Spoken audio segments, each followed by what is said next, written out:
Welcome to the Ballet Help Desk podcast. My name is Jenny, and I am joined by my co-founder, Brett. We are both proud ballet moms who met backstage at our children's recital. During our kids' training, we found that resources were limited, and we relied on dance magazines and fellow parents in the lobby for information. Now that our children are embarking on their professional careers, we are excited to share our combined 20 years of experience as ballet moms with all of you. We will be bringing in experts to help make sense of this complex world of ballet training.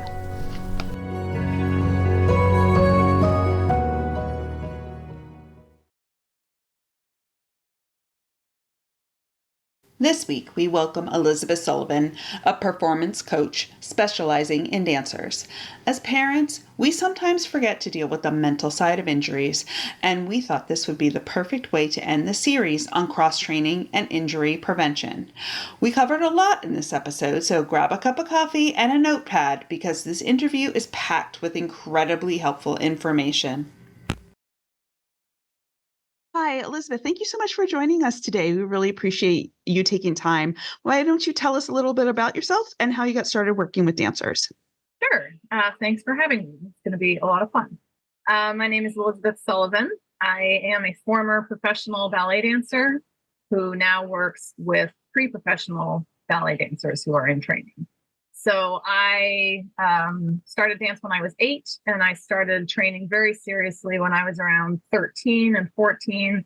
And then by the time I was 16, I moved away from home to pursue more serious training. And after high school, I went to North Carolina School of the Arts for those last years of high school. And after that, I danced professionally for 5 years. I joined the Cleveland Ballet as a trainee and moved up and did soloist and principal roles my second and third years. And then I moved to the Boston Ballet in the second company and danced there for 2 years, basically in the corps de ballet. They separated us out in terms of pay and benefits, but we were all sort of in the corps de ballet for most productions. Then I left the ballet completely for about 10 years. I moved to Italy. I did all non-related things in terms of dance. I went to college, got my bachelor's degree. And then when I was getting my master's degree, I wrote a thesis on wellness programs in pre-professional ballet, and it got me interested again in dancer health, in being a part of the solution for a lot of the problems that I had run up against in my own training and career. And so instead of going off to run a ballet school, which was the reason I went and got my master's in the first place, I sought supplemental training in health coaching and wellness coaching so that I could open up a practice and work with dancers. And so that's what I do now. I've been doing it since 2011. I coach dancers privately in my practice. I work with their parents.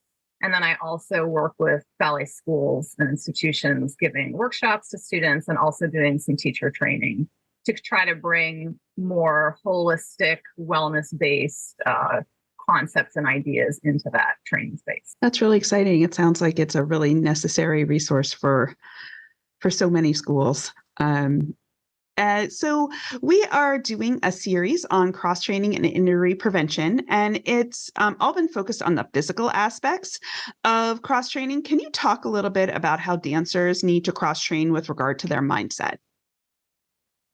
Yeah, it's an important question because so much of dance training is physical, and cross-training is part of that. Teachers and directors will talk about the importance of cross-training for strength and agility and flexibility and stamina, but they don't really talk about the other types of cross-training, which would be the mind, right? What are you doing with your head? And what I've seen in my own work and certainly experienced in my own training and career is that if your mind is not your ally, if your mind is trying to sink you all the time, you are not going to have a very good training experience. And chances are it's going to make it very hard for you to have a successful career.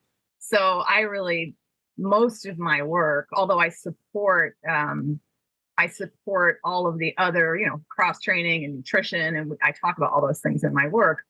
For the most part, I work with dancers on their mindset, on their mental fitness, helping them build psychological skills so that their mind is in alignment with what the rest of their training is asking them to do. And without that, we lose a lot of good people who could go on to be professionals or teachers or supporters of ballet because they have some kind of mental block around it, or they have a bad experience that kind of turns them off mentally and emotionally from staying with the dance in some way.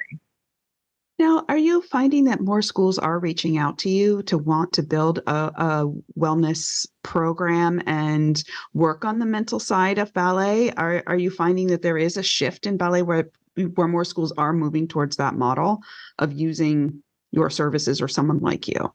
I would say that the trend is in that direction. It's a little inconsistent, would be my criticism. I do work with some schools consistently in New York City. I've been working with School of American Ballet for almost 10 years now in their wellness division. They're very consistent with what they offer. And there are a couple of other schools here that I work with regularly. What I would say is that schools have good intentions when it comes to wellness and mental health, but they don't always follow through on those intentions. And what I've been told is that, it's kind of on the fringes of their budget, what they can commit to. And I think it's kind of like arts in the public schools, when they get a budget cut, the arts go. Right. When a ballet school gets a budget cut, all the wellness stuff goes. It's the first thing they cut. So even though I think it is trending in that direction, and I do work with ballet schools, if they can't, bring me in, I'll try to help them identify mental health experts in their area, coaches who, are local to their area that they can at least put together a reference sheet for their dancers so that they can, we don't offer on-site counseling, but here are the names of 3 local counselors who've worked with our students that you could, work with. So, I mean, I really believe that I kind of try to meet the school wherever they are. And if they have the funding to bring me in, then that's one way to start. And if they don't, then I try to get them connected to local resources so that at least they can say, we recognize how important this is. Unfortunately, we can't fund it right now, but, we support you seeking out people. I mean, it's a step, right? And I mean, hopefully it continues to trend that way. Dancers, they really seem to struggle with recognizing when it's time to take a break and quit. With that, how do you have dancers or help dancers recognize, good pain versus bad pain? I always joke with them because I always tell them, like, look, this is a process that you're going to perfect over the course of your entire career. What is good pain versus bad pain? Because it's so personal, it's so individual. I do use a couple of tools with them. I use the 1 to 10 pain scale, which for anyone who's sat in a doctor's office recently, it's usually on the wall. It's got little emojis next to each number. I teach them the 1 to 10 pain scale. I teach them how to use it. And of course, it's relative and they say, oh, but my 10 is somebody else's, 20. And it's like, yeah, we're going to start developing your 1 to 10 pain scale. Like, what does it mean to you to have a 5 out of 10 pain or a 9 out of 10 pain? And I also teach them to monitor the duration of that pain. So usually I work with dancers every week on weekly calls. And so I'm tracking it week to week with them. Okay, where's your pain this week? Oh, it was like a 5. Okay. Next week I say, okay, where's your pain? Oh, like it was like a 7. And so it's like I'm tracking it with them. And if it goes on for longer than 2 weeks and it's above a 5, that's when I'll say, okay, it's time to seek medical care. So I try to teach them about monitoring it on their own, monitoring how long it's going on for, and then communicating right away to teachers and doctors. And sometimes they don't know the difference between good and bad pain until they've had bad pain and it's been diagnosed and they go, oh, that was bad pain. So sometimes that line, I would say often that line is really blurry if they have not had a lot of injuries and they haven't experienced a lot of pain. And it just takes time to usually once a dancer's had one bad injury, then they have a new reference point. Okay, that is bad pain. And even though I could take it, that's their thing. They have such a high tolerance. Like, oh, I could take it. I can keep dancing. Yeah, you can, but you shouldn't, right? Because now you've turned the corner and now you are walking down injury street and you're going to make it worse. So just teaching them to kind of dial down the fear and dial up the intuition and the logical response to pain that any other person who isn't a dancer would have, like, oh, that hurts, what should I do about that? A dancer goes, that hurts, don't tell anyone. Shh, Right. don't tell anyone, don't do anything, pretend that nothing's wrong. So just teaching them to kind of dial that down, dial up the logical, rational 1 to 10 pain scale. Over time, they kind of start to build a little sensation vocabulary in their mind about, like, oh, that reminds me of when I sprained my ankle, or that reminds me of when I had Achilles tendonitis, right? Like, they start to differentiate between acute and chronic, and like when it's tipping from manageable to not. Adding on that, so for parents, do you, when you're working with parents, do you advise them to get involved with the students that way and ask them their pain scale? Should they be doing that? Or is that something that kids really should be monitoring on their own? Where's kind of that bridge where parents can kind of help the kids navigate that, especially because so much of our audience are younger dancers? I think it depends a lot on the age of your dancer. I would say if your dancer is training pre-professionally at a very high level and they're kind of 16 and up, they may have a pretty good idea of what's going on with them in terms of their pain. I do not think it hurts to ask. If they say, oh my God, my ankle hurts, you could say, I always say to parents, blame it on me, blame it on Elizabeth, the wellness coach. Say, I heard Elizabeth say that maybe you should start monitoring 1 to 10. Would it be helpful if I ask you every Sunday, kind of like, what was your pain like this week? And that's all I'm going to ask, and I'm going to write it down. And like, I can help you. Would that be helpful to you? I think it's always good for parents to ask, even young kids, even a 10-year-old or a 13-year-old. Would it be helpful if once a week we just check in about your pain? I would feel more comfortable if we could do that. How do you feel about that? Because if you just say, let me get my notebook, I'm going to start tracking your pain. I mean, most kids will just rebel. Like, right. I have no pain. I don't know what you're talking about, Mom. So I think it's important to kind of ask them. I would say for young, I would say under 16, it's again, unless they've had a lot of injuries, which you see on occasion. I think it's important for parents to get involved. I think of it really as illness. I say to them, look, if you put your hand on your 13-year-old's forehead in the morning and she's burning up, you're not going to be like, well, if you don't think you have a fever, then you can go to school. Like, you're going to get out a thermometer and you're going to take her temperature. And if you see a number that's alarming, you're going to the doctor, or she's staying home. And I think ballet pain is the same. It's just that people don't talk about it. So it feels really different. And it feels like you're relying a lot on measures that you can't measure because it's not your body. So I would encourage parents of young dancers, and I do this, to sort of start communicating regularly about their bodies, right? In terms of like, are you sore? Are you having any like funny pain, like weird pain? But first you talk about it like, hey, dancers get injured a lot. Did you know that? And it's because they do a lot of training, and, ballet is not a natural thing to do with a body. Like, look at these positions. Like, oh my God, they're amazing. But like, you can hurt yourself like this.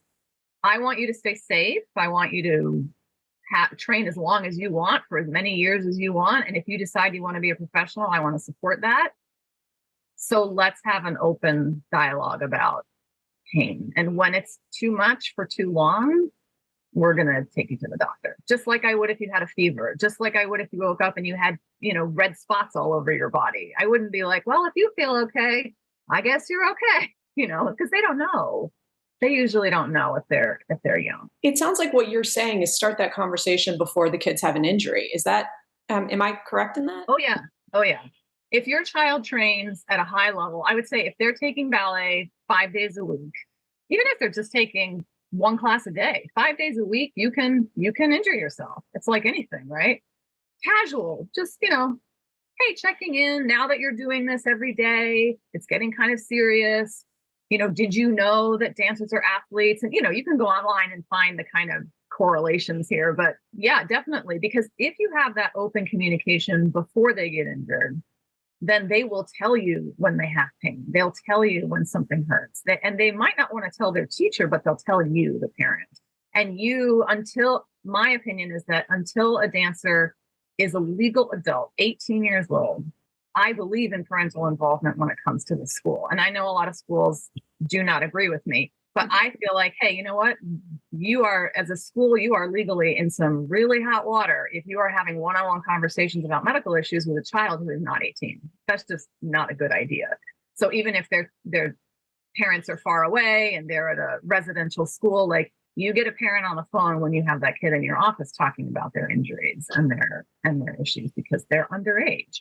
So, and again, they're not always going to express themselves in a way that's very open and honest because of all of the issues that come up around injury, which we're going to talk about later. But yeah, I think you open up that door of communication as early as possible. And that way you're just much more likely to get what you need. And they're more likely to communicate with you when something comes up. That's really good advice. Let's turn to injuries, because I know you've worked with a lot of students who have been contending with them. When one of your students does have an injury, how do you work with them to help them kind of work through that process mentally?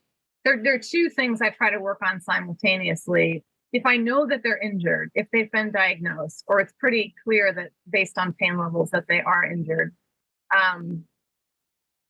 we do parallel tracks.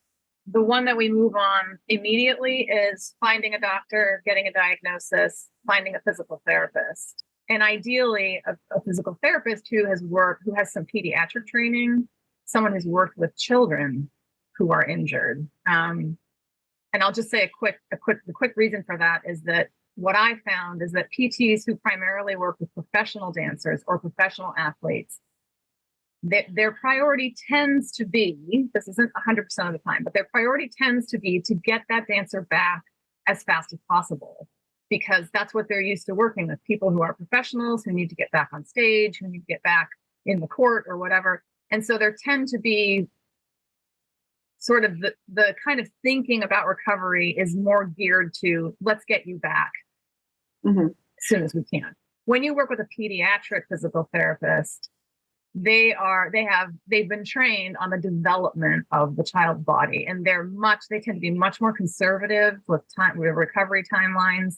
And they're always looking at like the long-term implications of this particular injury. And so, what I found is that they are just, they go a little slower. They spend more time with the child, sort of talking about why they're going slow and making sure the child buys into the importance of recovering completely before they go back, rather than like, oh yeah, that's probably good enough. Listen to your pain, like that. I mean, kid is injured most times because they didn't listen to their pain, and they don't understand what that means, which we just talked about. So to have them just listen to their body, it's too vague. And usually a pediatric PT will have a much more prescriptive, structured return to dance program that's really helpful for younger kids. So concurrently with that, what we talk about on the phone is, how they're feeling about this injury, what kind of stuff it brings up for them, what they're thinking about, because an injury will bring up all kinds of stuff, right? Like their identity is affected. If they're training at a high level very frequently and they're not dancing all of a sudden, that creates all kinds of problems. Who am I if I don't dance? What am I into if I'm sitting down all the time and I'm not participating? They often feel very guilty about being injured. Sometimes that's because teachers make them feel guilty, like, well, if you had fixed that hip thing I'm always correcting you on, that you wouldn't have this injury. So there's some direct correlation there between their guilt and the fact that they're injured. Other teachers are fantastic about injury, but dancers feel guilty anyway, right? Like, I shouldn't be injured. I shouldn't have gotten injured. I should have known whatever, fill in the blank. So helping them realize, like, you didn't create your injury. You're not at fault for having an injury. Injuries happen a lot in this field, and just helping them sort of work through any guilt that they may have. And then the fear of falling behind, the fear of missing out, the fear of disappointing people who they feel that they have, don't want to disappoint. And that's parents as well as teachers. A lot of dancers are, I can't stop now because then I won't get to do the performance and my parents will be so disappointed and my teacher will be so disappointed. And so just helping them work through just all the feelings and thoughts that come up around them not getting to do the thing that they thought they were going to be able to do. And that's a big piece of the work. I mean, it's the work that I do on the phone. And we work on this stuff for months because they'll turn a corner and they'll be feeling like, okay, yeah, no, it's not my fault. Everybody gets injured. It's okay. I'm good. And then someone will say something or the casting will come out and they're not on it. And it's like, it's a trigger for all that stuff to come back on them. And then some dancers who are planners are like, what does this mean for my future? Does this mean I won't have a career? And so it's kind of just helping them work through all those feelings and come back to present day. Like what you need to focus on now is rest. We talk about, why, not just why rest is important, but why rest is hard for someone who doesn't rest very often.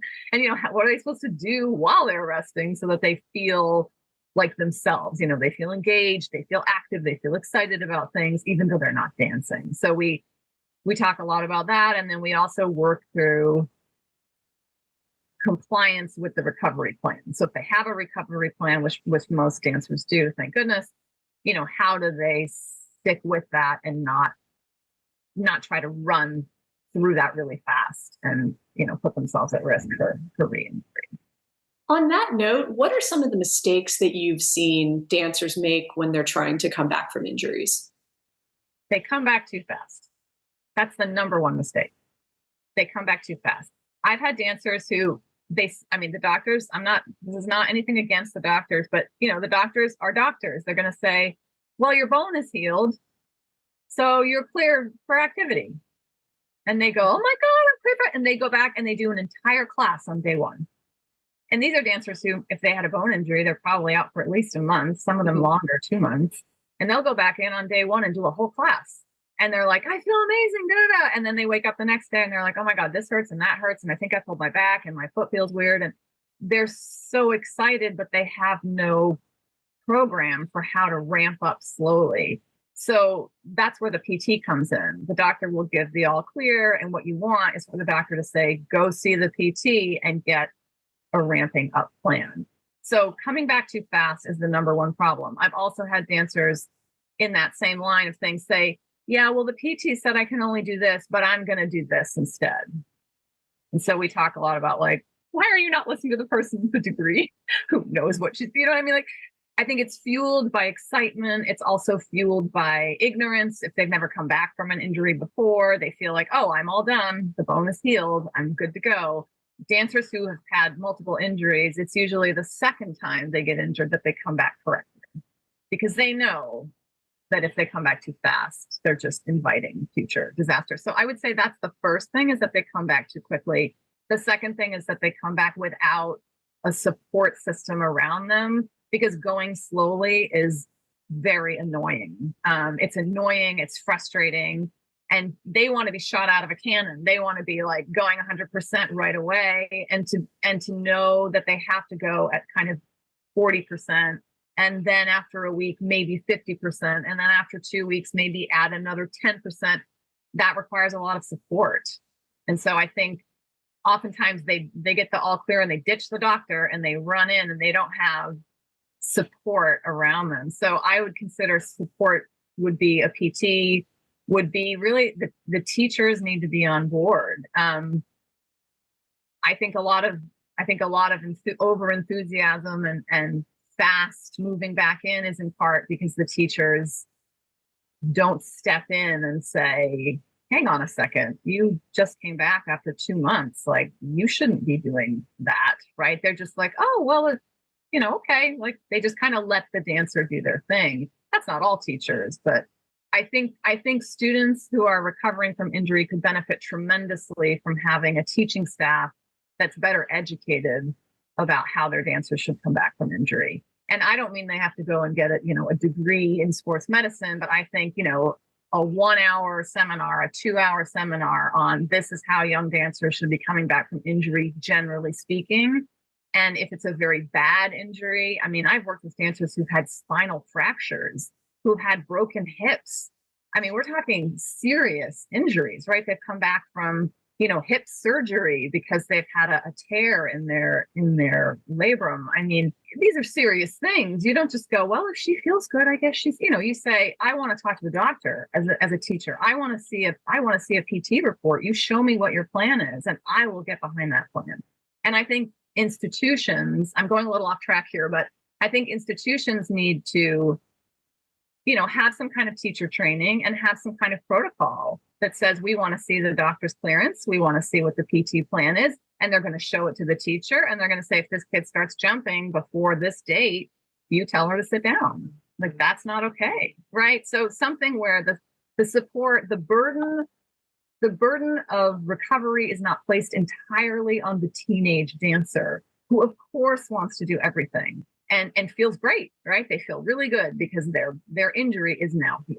I think between the PT and the teaching staff being on board, that's probably that would be the biggest improvement that I can imagine for dancers who are coming back. Because the way it's set up now is that all of the burden of responsibility, of slowing down, of being cautious, of taking their time is placed squarely on the shoulders of the child. And that's an awful lot to ask a child. And I'll say that in my situation, I was 21 when I fractured my leg, and I wanted to come back like that. So I was not a child, but I was still like, like just desperate to be in the studio and just prove to everyone that I could do it again. And so I don't think it's like necessarily just an age issue. I think it's part of the ballet culture to sort of to push them all the time. Like, everything should have been done yesterday. You should have been doing those 6 turns 3 years ago. You should have. And so there's that sense of like catching up all the time and falling behind. And I think that there needs to be a kind of cultural shift in the ballet studio to support dancers who are dealing with pain. And if you look at the statistics, 97% of dancers, and this includes students and professionals, will have an injury over the course of their training. So like, that's at any given time, if you went into a studio and you ask people, kind of anonymously, like, who has pain, a lot of hands would go up. So they kind of need to be supported, even if they're not officially out with an injury. If they're dancing with pain, I think there needs to be some kind of built-in support for them so that they don't make it worse. And I think there's some retraining for parents too. I mean, I know anecdotally, when Abby had her surgery this past winter, when she got the clearance from her doctor, I was thinking, okay, well then go back to class.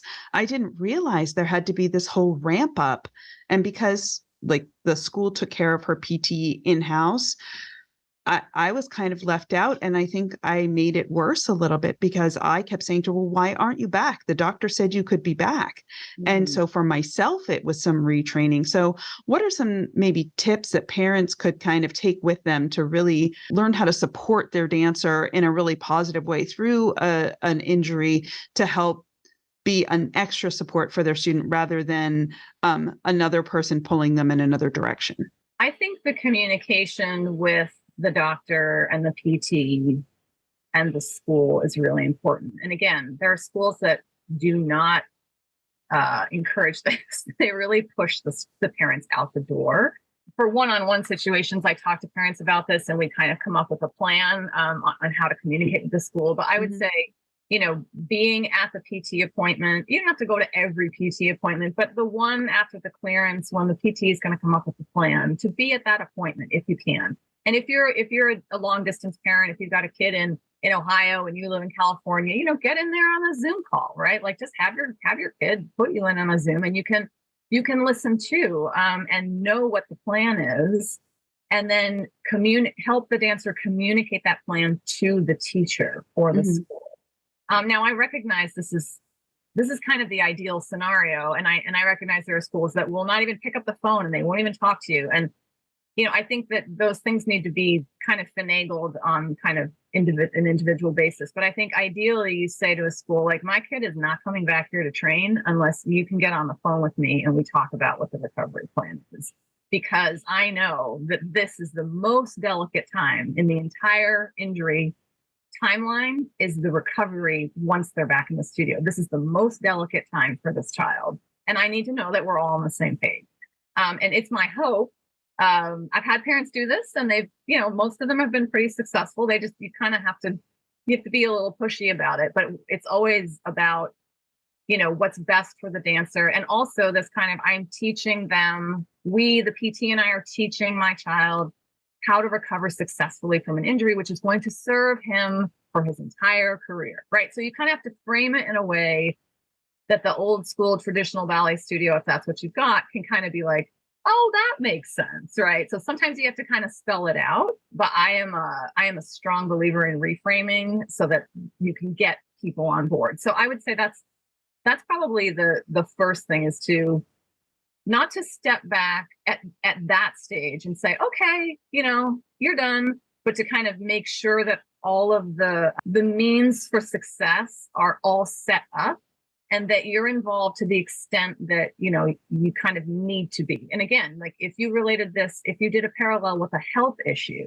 if you had a child who was coming back from, I don't know, some kind of illness, an autoimmune deficiency, cancer, you would not at any point be like, you just go in there and deal with that doctor. Like, you're good. You tell me what you just wouldn't. You would be like, I am here. I am in the office, because you have to be, because they're kids.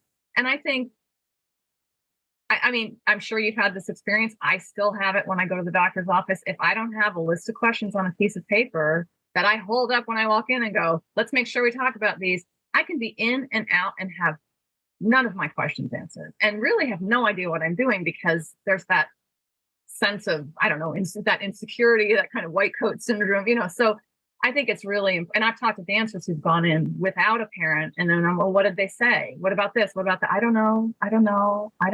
And it's like, it's so hard to see a doctor and you just saw him and you have no information. I think staying involved, and letting your dancer know, like, look, I am not here because I'm trying to get in your way. I am not here to helicopter. This is a health issue. And as your parent, I need to be sure that I am supporting you in the best way possible for your recovery. And once I know you're on the way and you're back to class at full steam and everybody's happy with how you're doing and you're not having any pain, I'm back to, I sit in the car when you take ballet and you go do your thing, right? Just to kind of communicate with them that this doesn't have to do with you getting in the way. It's about you supporting them, because in most cases, the schools don't. And it's not that they actively undermine them. It's just that there's no protocol and there's no plan for how to support a dancer who's in recovery. And so you have to be the kind of buffer in there to make sure that your dancer gets what they need. I think that's fantastic advice. And I think a lot of our listeners will really take that to heart. And I should have called you and had a pep talk. I didn't totally fail, but I did a few things wrong, that's for sure. Let's say a dancer is injured and they're really worried about that falling behind. What would you say to parents and dancers listening to this podcast to know how to handle that situation?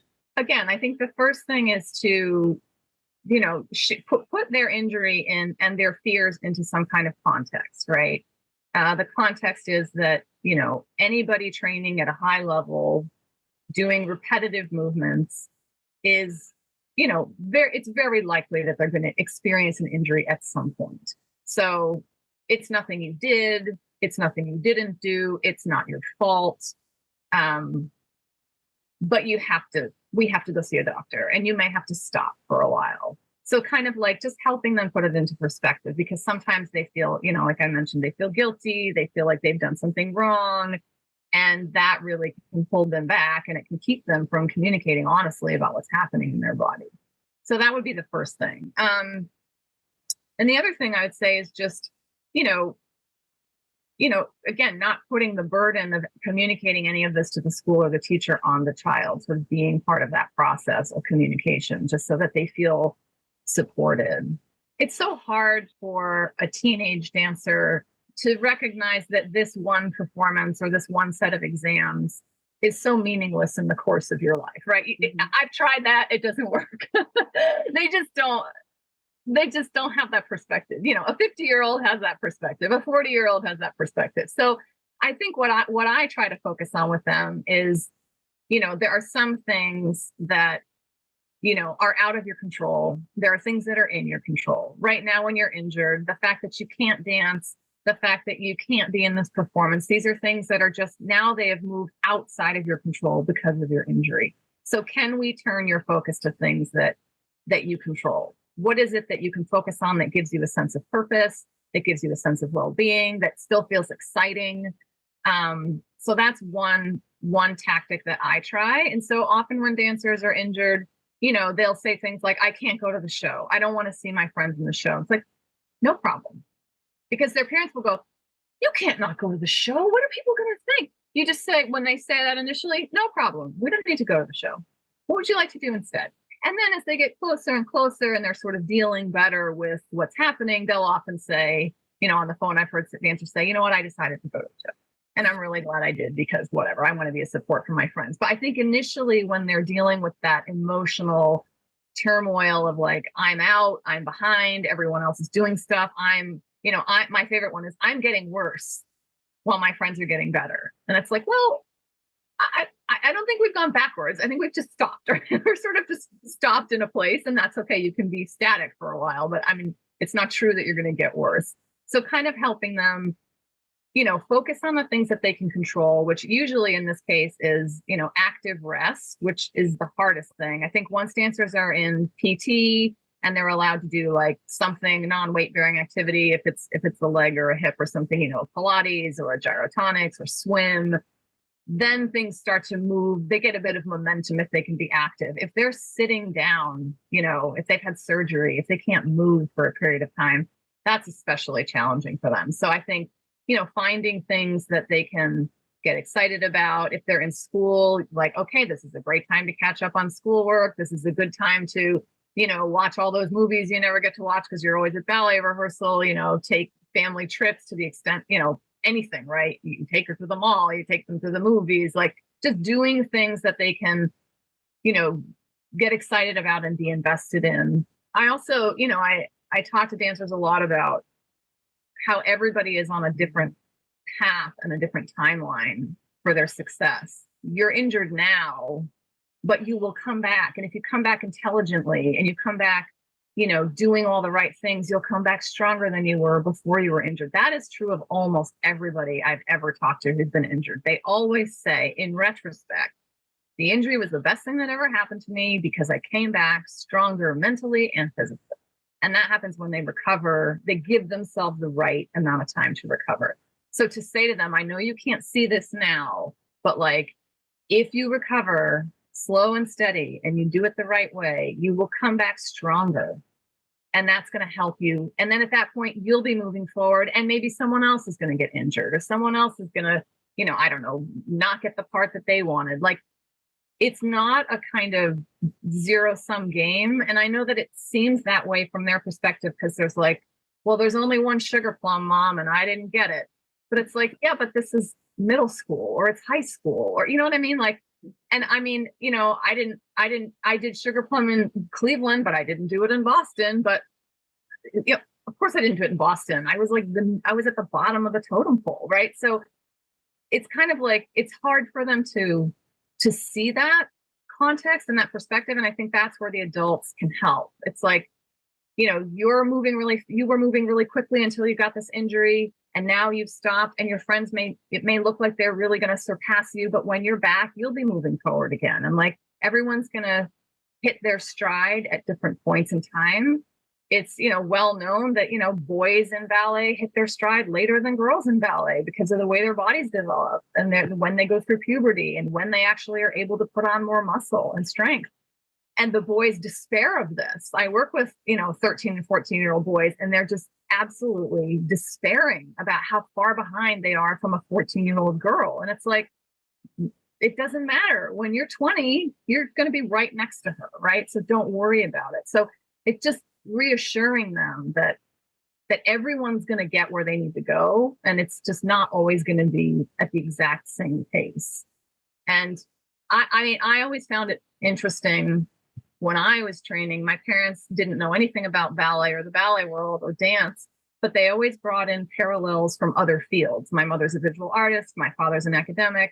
And they would, my dad would talk about, how some people get tenure in, 3 years' time and they write a book right away. Other people, it takes them 15 years. Like they would bring in other parts of the world to sort of illustrate different points about, building resilience and taking your time. And to me, that was always really helpful because it also just helped me sort of expand my worldview, that it wasn't just like, when you're injured and when you're in dance in general, it can be a very me focused kind of endeavor. And then when you're injured, your perspective on the world gets even narrower. And that can be hard. It's helpful, I think, for people around the dancer to kind of try and funnel them out, right? Try to broaden their perspective a little bit in that time period so that they can see, the way other people handle adversity, the way other people in other fields or other even sports sort of deal with these sorts of things. They're not alone in having to deal with these setbacks. So one thing that a lot of schools ask of their dancers when they're injured is that they have to come and sit and watch class. And so we hear over and over that really takes a toll on the kids when they're sitting there for 2, 3, sometimes 5 hours of watching class. What are some tools that you would recommend, or some coping skills that you would offer to students who are in that situation? Yeah. I mean, I think it's a terrible policy, just terrible. I always remember that, and this was open to me because I was a company dancer, not a school dancer. When I got my injury in Boston, I never had to watch a single class or rehearsal. And this is how I developed this sort of perspective, which is that it's a terrible idea, an absolutely stupid idea. Everybody has these are the 10 reasons we have our dancers watch class. But if they knew how morally demoralizing it was, I think they would all not do it anymore. What I tell my dancers who are required to sit and watch class, first of all, I tell them, see if you can get out of some of that, right? If it's a 5-hour day, see if you can sit and watch technique and then you're out. Schedule a PT appointment, schedule a gyro, schedule Pilates, tell them you're cross training, try to not have to sit there. That's the first thing. Just try to bring in a doctor's note, bring in a parent's note, and try to just get out of the studio. Because when they're out of the studio, they can do all those other things, or they can be home catching up on school, or they can be meditating and, clearing their mind of all this negativity.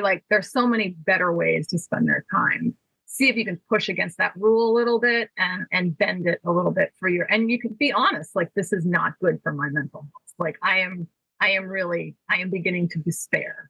I need to be active. And here are the ways I'm going to be active when I'm not sitting here in this classroom. That works in some places. It doesn't work.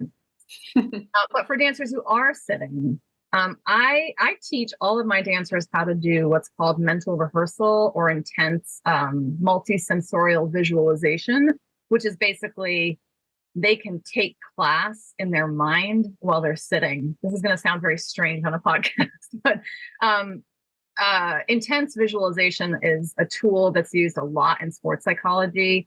And it's been proven by multiple Olympic gold winners. They all do this. Michael Phelps is kind of the famous one who's talked a lot about it, but Tiger Woods does it. Famous basketball players do it. And what a dancer can do is they're sitting there, got ice on their injury maybe. They watch the teacher give the combination. They close their eyes when the pianist starts up, and they do the combination visually in their mind.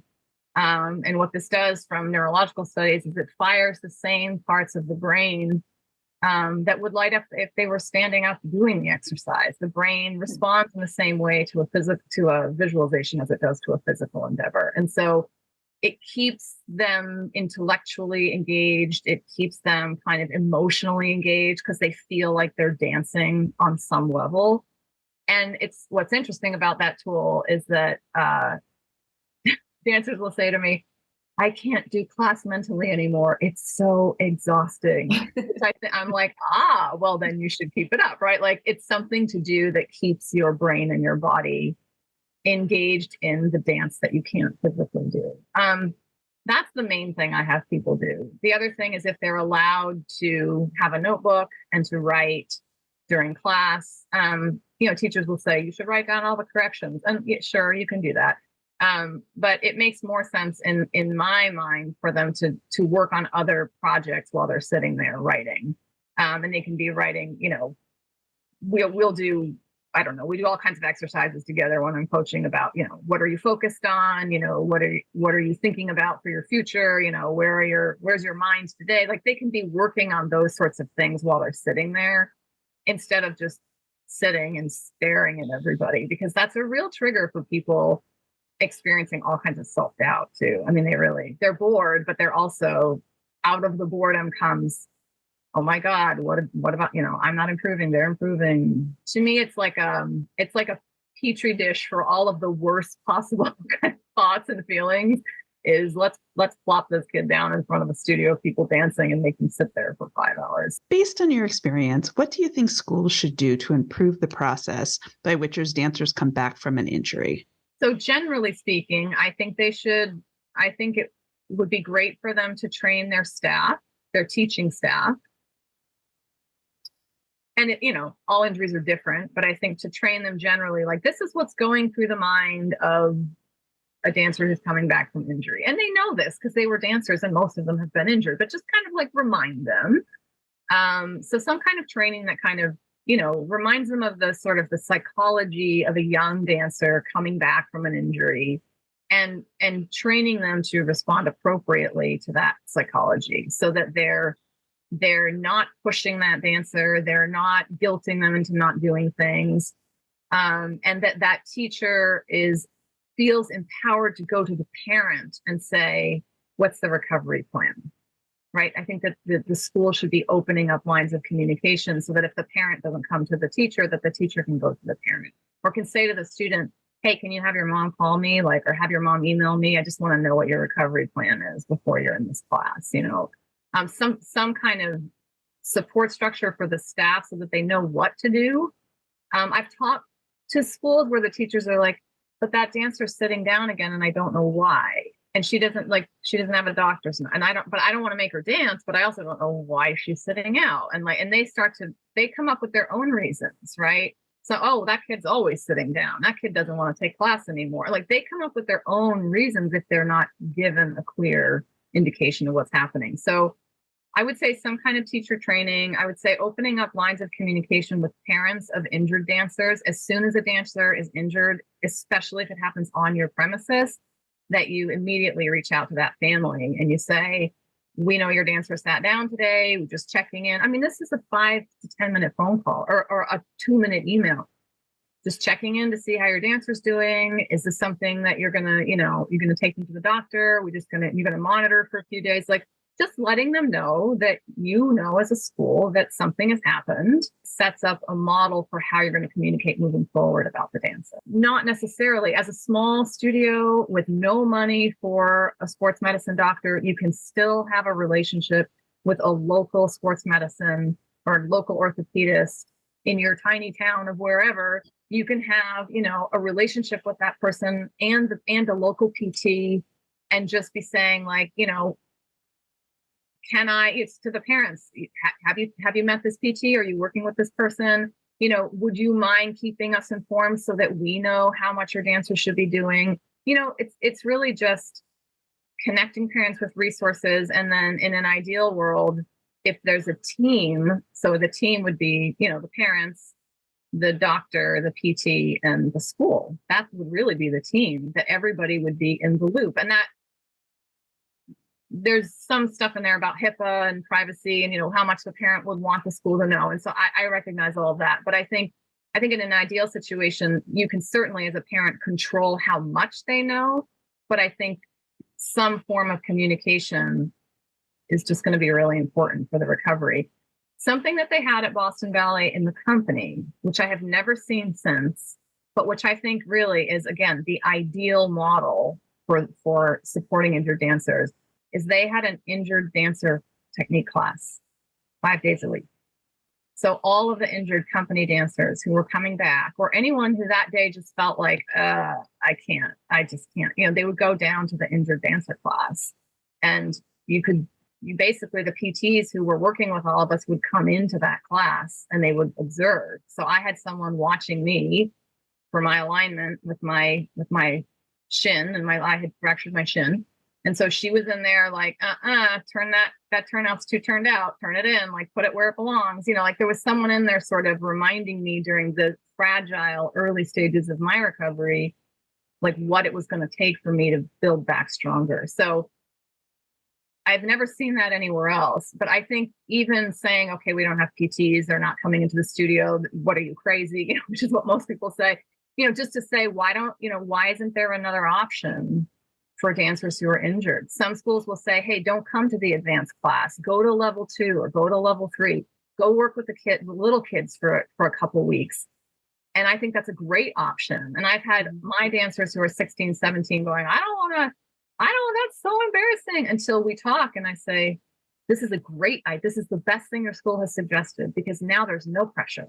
Take your time, stand in the back, don't look in the mirror, wear your warm-ups, right? Work in your natural turnout, like build up your confidence facing the bar where nobody's looking at you for 3 or 4 weeks. And when you're ready, go up to your class, right? So schools can do that as well if they don't have any kind of option for slowing dancers down. I don't know. Well, all the rest of our class has to, move forward, and we don't want, our teachers can't be bothered with the injured person. Okay, so have them go to a lower level, have them go 2 levels down or 3 levels down until they feel, like they're ready. And that teacher can be told, listen, I'm coming in, I'm recovering from a stress fracture. Here's what my PT said. Again, that whole plan of action is communicated with that teacher. So that teacher can say, okay, well, I'll be watching you, and they don't need to be a PT. They just need to say, oh, I don't think you're supposed to be jumping yet. Or I don't think you should put your point shoes on. That's not what it says here. Right. And it's a little extra work for the teachers, but that's how you support people. Everybody has to do a little bit more than they're used to doing. Yeah.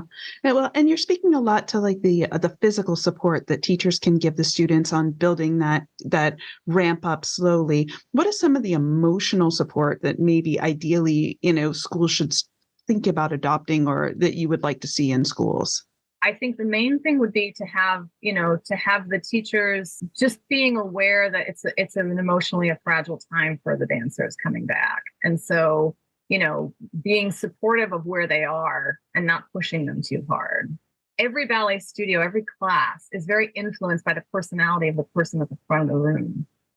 And so there are teachers who are wonderfully empathetic, who went through lots of injuries, and they just do this naturally. They'll say to the student, take your time.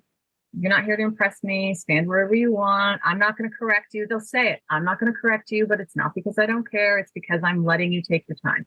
And there are other teachers who just, what's wrong with you? Why are you standing over there? Why are you looking down for the whole class? Have you lost all your confidence in yourself?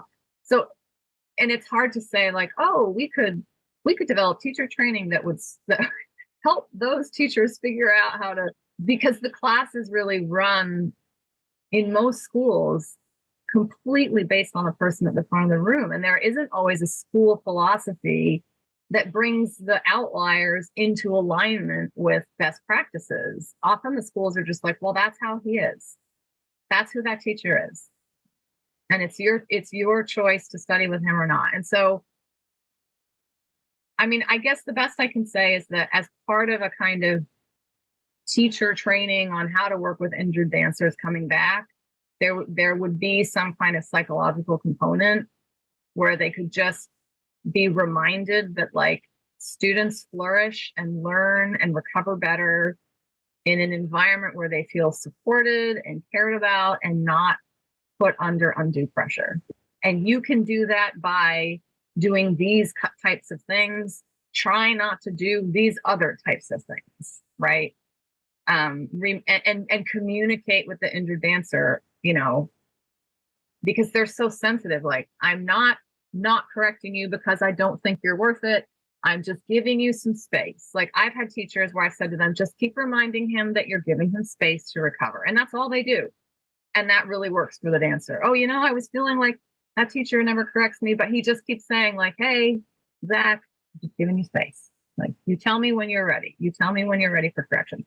And so even just that little gesture reminds the student that they're supported and that they're not right. They're not like behind and they need to hurry up. I know that's not an ideal answer. I think it's just so much squishier than the physical parameters that can be so easily established by medical. Where does nutrition fit in all of this? Yeah, this is also a big piece of the work that I do also with schools because, dance doesn't have a great history of food and understanding of how food fits into training. So, we know how important fueling the body is. And when it comes to dance, like any athletic or physical pursuit, dancers need to be fueling themselves appropriately for their level of activity. So what usually happens, the problem that I see the most of is underfueling, that because there is such strong emphasis on thinness in ballet in particular, dancers tend to underfuel. Most dancers do this with no supervision, with no guidance, and with no science. They see something on Instagram, they watch something on TikTok, they Google how much should a dancer weigh, and then they come up with some, plan for how little they're going to eat. So there are a lot of problems with underfueling. The kind of scientific term for this is REDS, REDS, and it's relative energy deficiency in sport. And the female athlete triad, which some of your female dancers may be familiar with, is kind of a subset of REDS. But what happens in REDS is that, and this is across male and female dancers and athletes, it's underfueling that then leads to a series of problems in the human body. And the problems range from lowered bone density. So a lot of very thin dancers will have repetitive stress fractures or repetitive stress reactions. And it won't be maybe until the second or third one that someone makes a connection like, oh, this might be because you're too thin. And it doesn't even have to be thinness on an alarming level. It can just be if you're underfueling your body, then your bone density is going to suffer as a result of that. So that's one of the sort of most visible symptoms and sort of immediate things that can happen. Girls will miss their periods. Boys will have lower libido. Your immunity can be reduced. You can be getting sick more often if you're underfueling. Certainly your strength in your body will start at some point to be impacted by underfueling. This is also a kind of tricky area more for the women because so much of dance is anaerobic, that by which I mean it's not cardiovascularly hard to do. It's more control. So it won't show. It could not show for a long time if you're underfueling. You might not know because, well, you can still lift your legs up and you can still do Grand Allegro. Grand Allegro on average lasts like 25 seconds. That is not a long period of time to be doing a hard activity. But if you put that dancer in a swimming pool, she might make it halfway across and that's it, because the strength, the cardiovascular, the heart and lung strength is not going to be there. And it's going to be diminished the less and less that she eats. So that's a big one. And then, of course, psychological health really deteriorates when people are underfueling. It doesn't happen right away, but over time, it's really a big problem. So, when dancers are eating properly, their metabolism is healthy. They're digesting food and converting it to energy at the right speed for their body. They can build muscle, they can build strength, they can build stamina, which again, you may not see the stamina in the studio, but if you're cross-training effectively, which you should be after a certain level of professional training, you're going to know. You get on that treadmill or you get on that bike or you pick up a jump rope and you're not going to be able to push yourself ever if you're not eating properly. You'll be able to take on, especially for men, as you start lifting and partnering, you need to be fueling, knowing that you're going to be lifting, knowing that you're going to be partnering a lot. And men doing Grand Allegro, they're sometimes entire variation that's a minute and a half or 2 minutes can be all Grand Allegro. So, you want young dancers always to be thinking about food as an ally, right? Food is a resource. It's a tool to move you closer and closer to your goals and bring you closer to success. And unfortunately, traditionally in ballet, food has been the enemy. It's always been talked about as the enemy, right? Don't eat too much. Don't enjoy food, no. And so I think that messaging, it's changing a lot, thank goodness. But that's a message that I think needs to be brought forward more and more. And often dancers who have multiple injuries, when I talk to them and get their kind of health history and we talk about what they eat, it's pretty clear that, like, okay, you're under fueling, and that I can't always draw a direct line because that's not my I'm not a doctor, but there's some pretty clear dots that you could link together and say, okay, I'm pretty sure that your underfueling is part of the reason why you're now on your third stress fracture, right? There's a lot of kind of mental and emotional work that has to go into unraveling the messages around food that have historically been part of a ballet dancer's training, and getting them to rewire all that in a way that says, food is my friend, food is my ally, food is what allows me to not just do what I do and maintain, but push and do more. I have a friend who I dance with who many years later, she said, I just wish that someone had said to me, instead of, don't eat so much and conserve energy, I wish that person had said, double your diet and double what you're doing. Get to the gym. Because she said she could never cross train because she was so tired all the time. And she was tired all the time because she didn't eat enough. And she didn't eat enough because she wanted to be thin. So it's like, if she had eaten more and gone to the gym 3 or 4 days a week, or been swimming on the weekend, do you know what I mean? She would have been in such a better situation, stronger, healthier, mentally stronger, happier, because she would have been eating when she was hungry, right? And feeling satiated after every meal. So I think that, more is definitely more. And doing it in a way that is connected to injury is actually much more powerful than just talking about food in general. Because when I talk to dancers about food in general, I can just see them just glaze right over. And if you connect it to injury, if you connect it to injury prevention, if you connect it to longevity in their careers, all of a sudden, like, the eyes open up and the ears are like, and it's like, oh, this is going to help me have a better career. And then they kind of tune in. So I think that's a piece that's been missing. It's always about food as fuel, but they usually feel fine. They're like, I feel fine, I'm not hungry.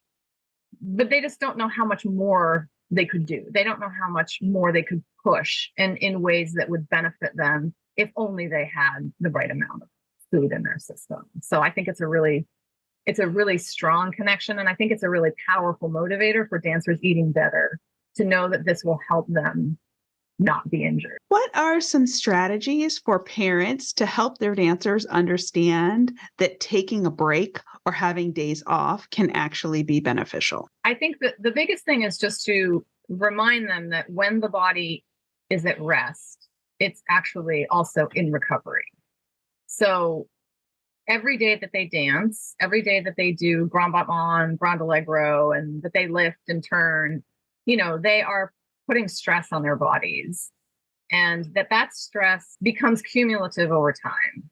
And that if they don't take a break, I believe all dancers should take 2 days a week off. I just think that should just be a given. I realize that that's not, how it happens in a lot of training environments, but at least 1 day a week should be completely free of any kind of dance.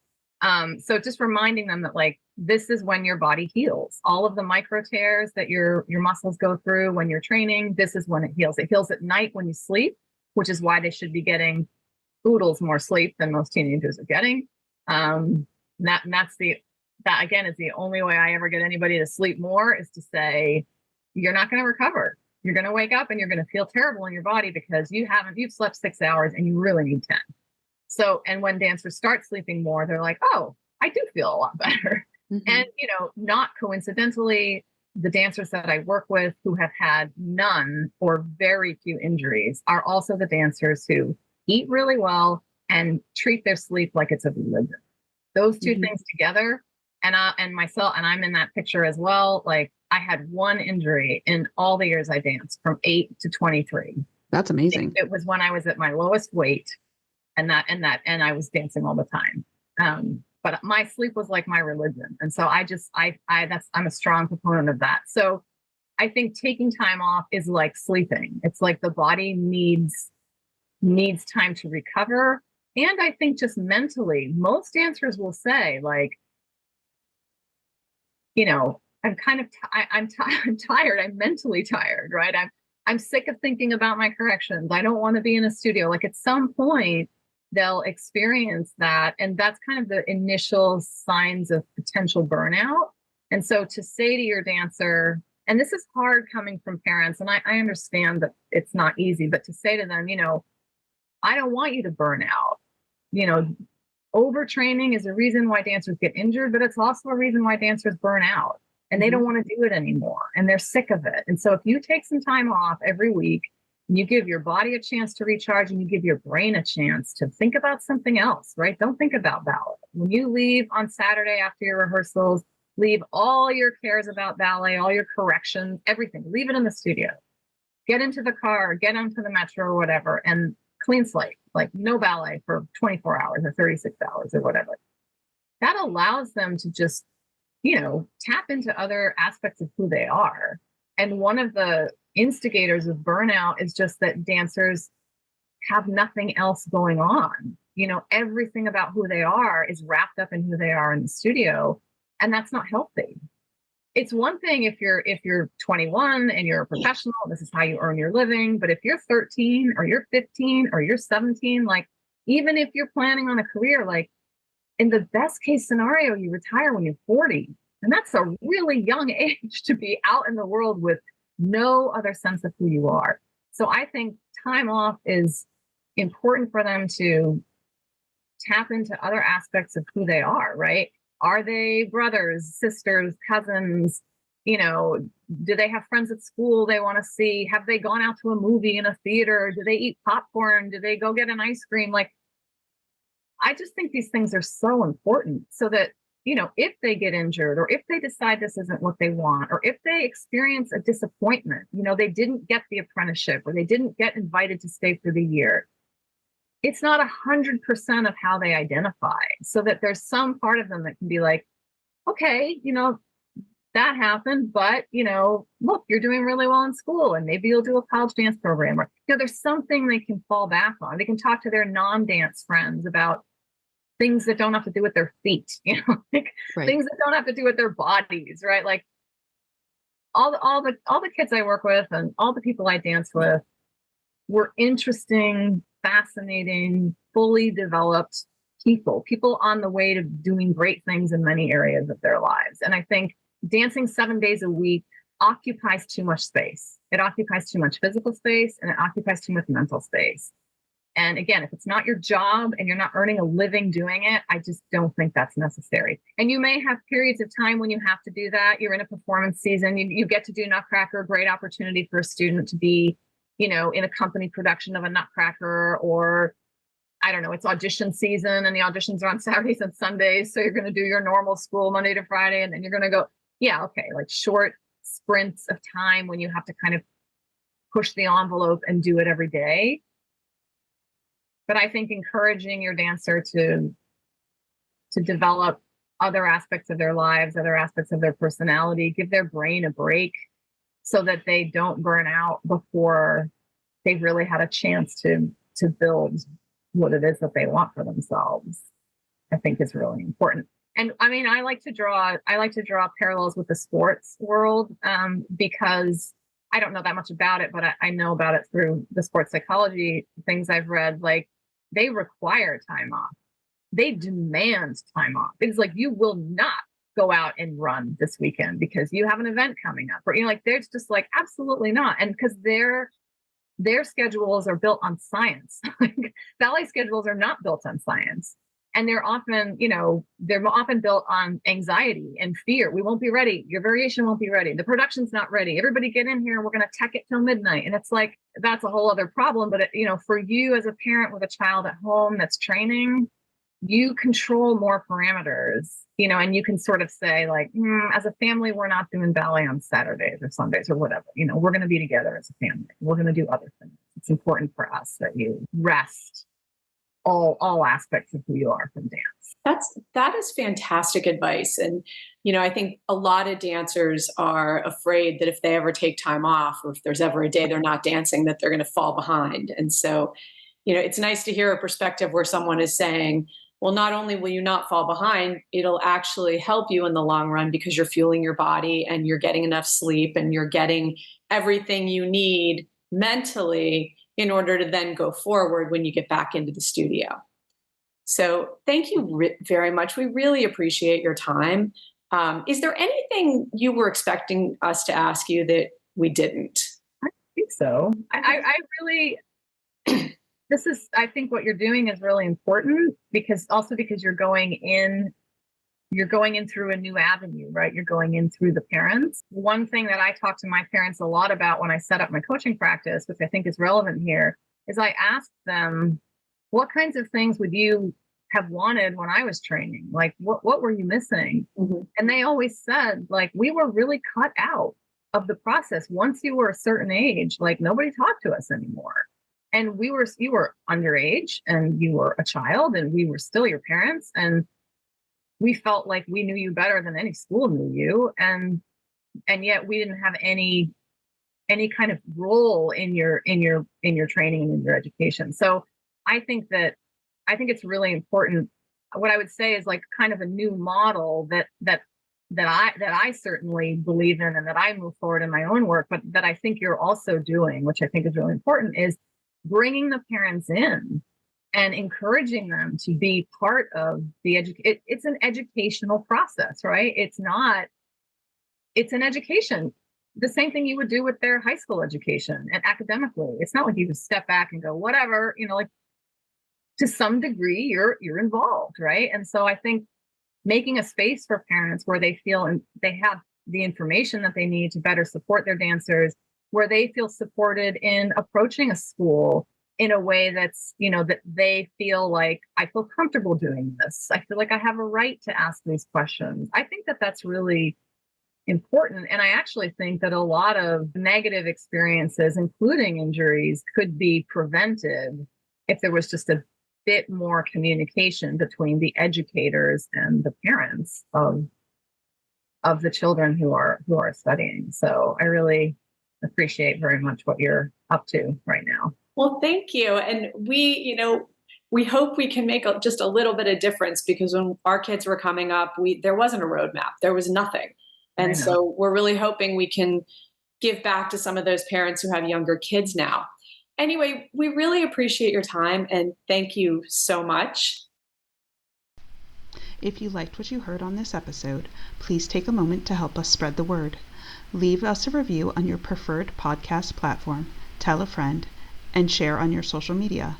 Also, as your dancers return home from their summer intensives, please head over to theballethelpdesk.com and leave us an anonymous review of the program. Help your fellow dance parents by letting them learn all about the good, the bad, and everything in between. Thank you so much to Elizabeth, who was so generous with her time and knowledge. If you would like to learn more about her work, please visit her website at www.easullivan.com.